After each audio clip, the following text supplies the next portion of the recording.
तो आप सभी को नमस्ते प्रणाम। मैं आपका अपना ठाकुर प्रखर सिंह और रात के 10 बज चुके हैं और कहानी का जो सिलसिला है बदस्तूर जारी है।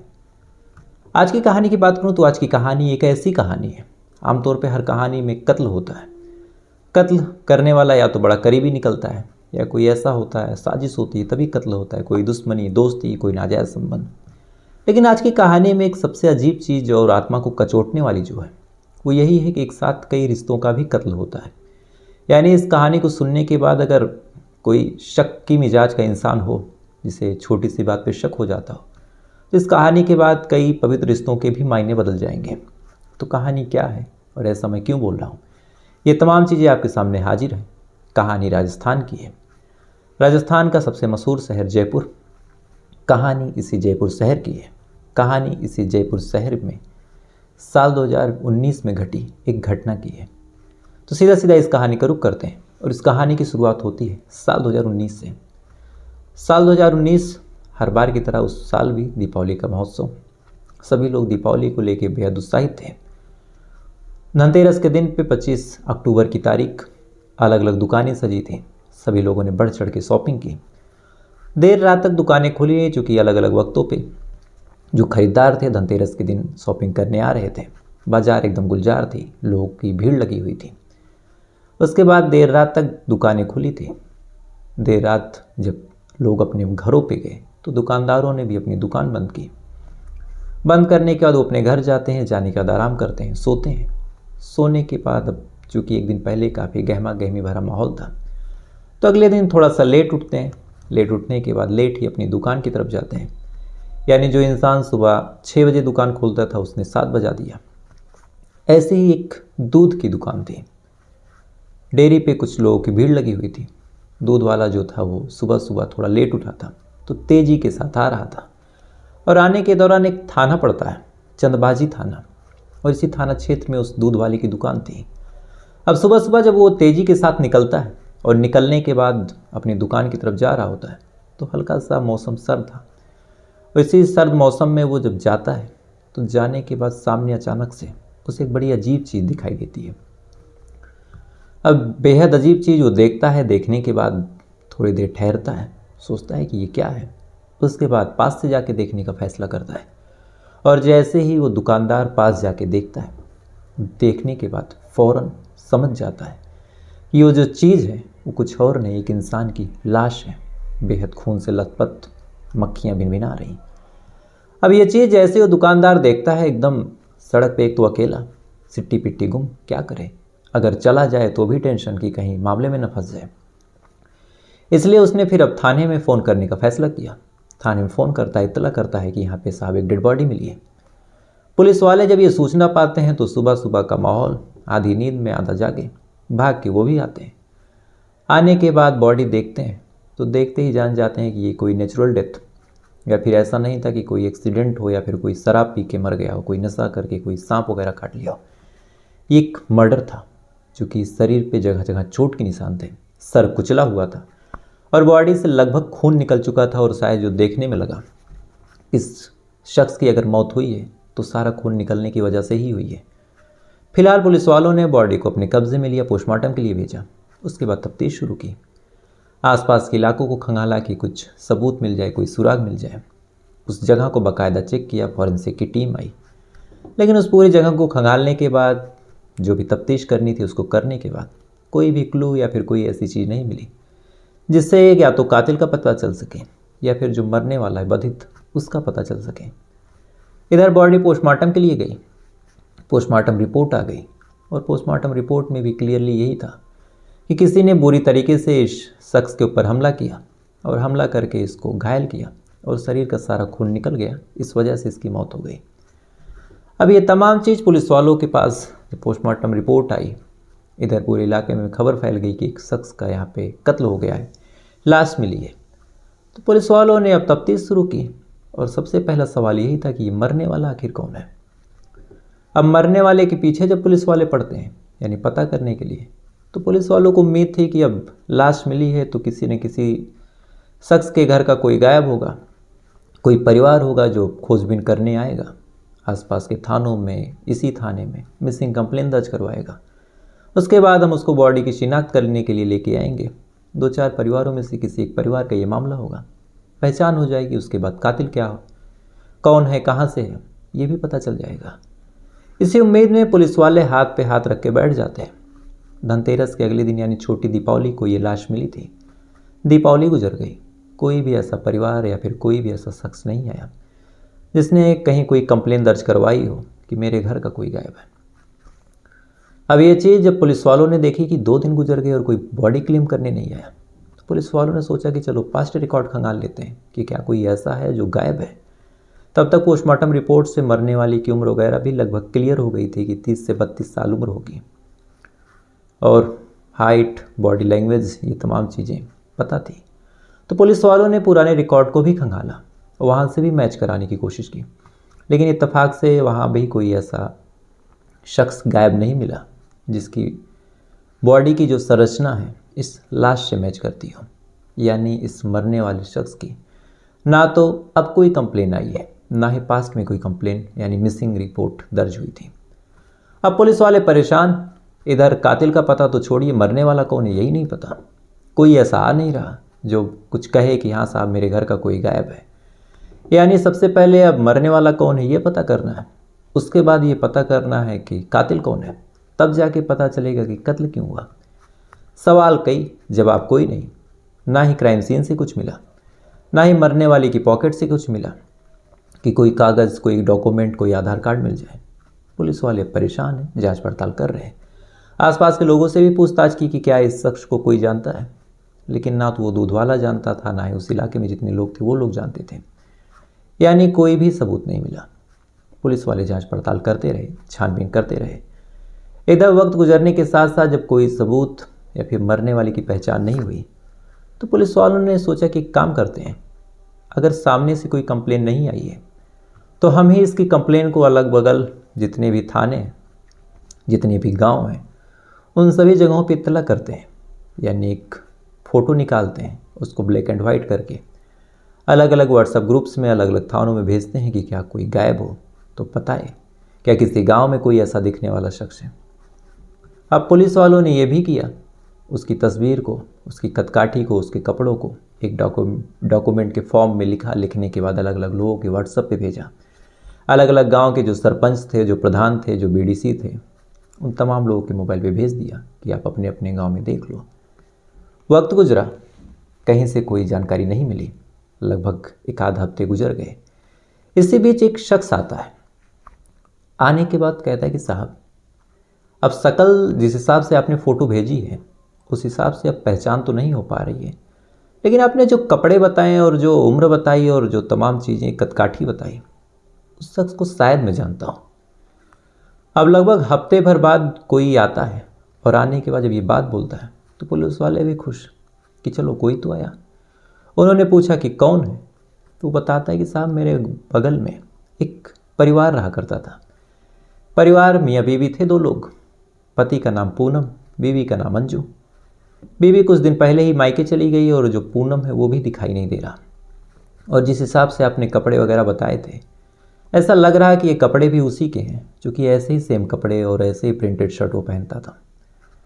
पुलिस वालों ने जब ये चीज़ देखी कि चलो कोई तो आया, तो उन्होंने फिर बॉडी की जो कलर फ़ोटो थी वो दिखाया, और जैसे ही कलर फ़ोटो दिखाया फ़ौरन उस शख्स ने कहा कि हाँ साहब ये वही है। अब पुलिस वालों के पास हफ्ते भर बाद बधित की शक्ल थी, यानी मरने वाला कौन है। पुलिस वाले फ़ौरन परिवार वालों को इत्तला करने की सोचते हैं। इस पड़ोसी से पूछा जाता है कि पूनम के परिवार में कौन कौन है, तो पड़ोसी बताता है कि साहब पूनम और उसकी बीवी अंजू। अंजू मायके रहती है, यहाँ रहती नहीं है। बचा पूनम, पूनम का कत्ल हो गया तो परिवार में और कोई है नहीं। अब ये सवाल का जवाब जब पुलिस वालों ने पाया तो उन्हें फिर लगा कि चलो अंजू को ही इत्तला कर दें। पुलिस वालों ने अंजू को कांटेक्ट किया, उसे बताया। अब जैसे ही अंजू सुनती है तो उसके तो पैरों तले ज़मीन खिसक जाती है कि उसके पति को किसी ने मार दिया। रोती बिलखती हुई भाग के थाने पहुंचती है। पहुंचने के बाद अब कहती है कि साहब किसने मारा, क्यों मारा। पुलिस वाले कहते हैं कि इन्हीं सवालों का जवाब तो हमको भी ढूंढना है। फ़ौरन जो अंजू थी अपने पति की कत्ल का मुकदमा दर्ज करवाती है अज्ञात लोगों के खिलाफ, और पुलिस वालों को जांच पड़ताल करनी थी। सबसे पहले पुलिस वाले अंजू से पूछताछ करते हैं कि क्या आपको किसी पे डाउट है कि कौन मार सकता है। तो इस पर अंजू कहती है कि साहब हम गरीब मजलूम लोग, हमारी इतनी किसी से क्या दुश्मनी हो गई कि कोई हमारी जान का प्यासा हो गया। इसके बाद अब जब कहीं से कोई बात अंजू नहीं बता पाई तो पुलिस वालों ने कहा कि ये चलो बैकग्राउंड ही चेक कर ले, इन लोगों का बैकग्राउंड क्या है, वहीं से ही कुछ जानकारी मिल जाए। तो जब बैकग्राउंड खंगाला गया तो पुलिस वालों को पता चला कि जो अंजू और पूनम है दोनों बेहद गरीब परिवार से बिलोंग करते हैं। यानी ना इनके पास कोई ज़मीन थी, ना कोई प्रॉपर्टी थी, ना कोई बिजनेस था, पैसे भी ज़्यादा नहीं थे। तो ज़िंदगी गुजारने के लिए सबसे पहले ये दोनों की जब शादी होती है तो शादी होने के बाद ये लोग इसी जयपुर में एक किराए के मकान में रहते थे।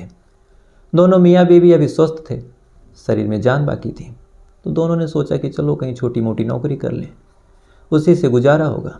लिहाजा इन दोनों ने अलग अलग जगहों पे नौकरी खोजी और अंत में इत्तेफाक से एक मैरिज लॉन में इन दोनों की नौकरी लग जाती एज ए स्वीपर। अब मियाँ बीवी दोनों जाते उस मैरिज लॉन में, दिन भर सफाई करते, शाम को वहीं पे खाना खा लेते, उसके बाद वापस आ जाते। ठीक ठाक ज़िंदगी गुजर रही थी, ठीक ठाक पैसे मिल जा रहे थे। इसके बाद अब पुलिस वालों ने जब दुश्मनी का एंगल पूछा कि क्या इस बीच किसी से कोई जिरह बहस लड़ाई झगड़ा हुआ था, जो कि जमीनात तो है नहीं, कोई धंधा बिजनेस नहीं है, तो अगर किसी ने कत्ल किया है तो या तो पैसे का कोई पुराना मामला होगा या फिर किसी से झगड़ा हो गया होगा, बाकी तीसरा कोई एम दिख नहीं रहा। तो जब बीवी से पूछा गया तो बीवी ने कहा कि नहीं साहब, कोई तीसरा या फिर कोई ऐसी बात है ही नहीं कि झगड़ा हुआ हो। मैं तो खुद नहीं समझ पा रही कि आखिर मेरे पति को मार कौन सकता है। अब पुलिस वालों ने जब ये जवाब सुना, इधर महीने भर गुजरने को थे, कोई सबूत मिल नहीं रहा, कहीं से बात बन नहीं रही, तो फिर पुलिस वालों ने कहा कि बीवी बात को बड़ी सही से बता रही है कि कहीं कोई वो नहीं, तो कहीं ऐसा तो नहीं है कि बीवी ही शामिल हो। और एक सवाल और खटक रहा था कि दोनों मियाँ बीवी थे, परिवार में कोई और था नहीं, तो बीवी मायके क्या कर रही थी। अगर घर में कोई और होता तो ये माना जा सकता था कि बीवी मायके रहे, लेकिन जो सुनने में आया कि बीवी कई समय से, कई हफ्तों से मायके में थी, तो वजह क्या थी। बेचारा पति अकेले खाना बना के क्यों खा रहा था।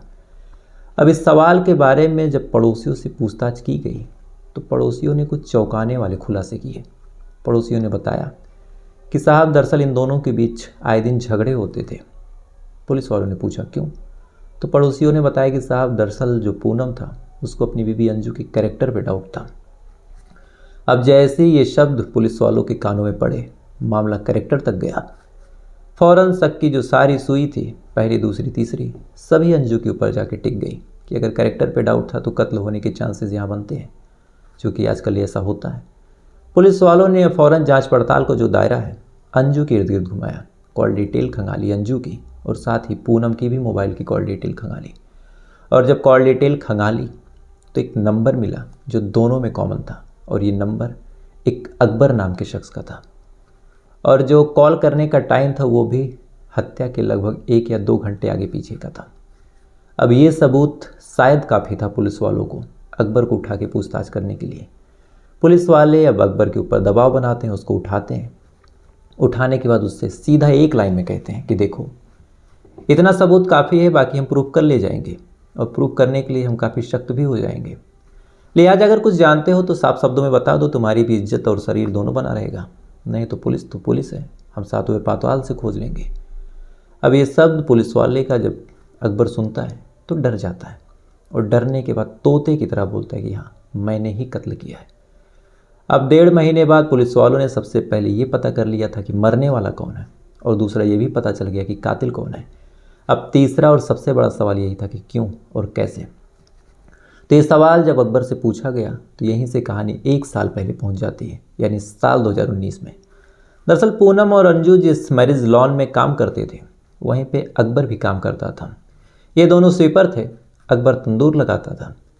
अक्सर सफाई करने के दौरान, तंदूर लगाने के दौरान तीनों में बातचीत होती।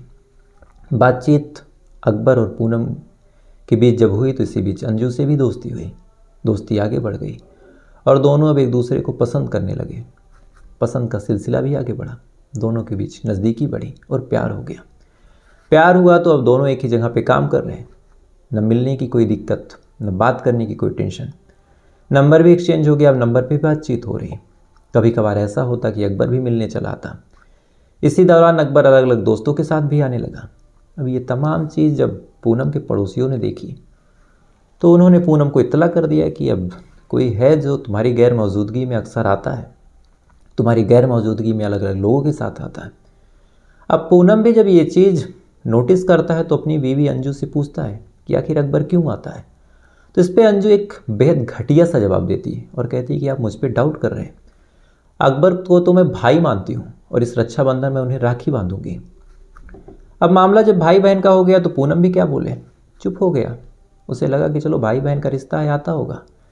अब पूनम लगातार काम पे जाने लगा। अंजू से मिलने अकबर अक्सर घर पे आने लगा। लेकिन पड़ोसियों ने जब दोनों के मिलने जुलने का तरीका देखा और तमाम चीज़ें देखी तो पड़ोसियों ने फिर से पूनम को एक तरह से इत्तला किया कि जो तुम समझ रहे हो वो चीज़ नहीं है, यहाँ दाल में कुछ काला है। तब पूनम फिर से नज़र रखता है और अपनी बीवी और अकबर को रंगे हाथ पकड़ता है। उसके बाद मियाँ बीवी में झगड़ा होता है।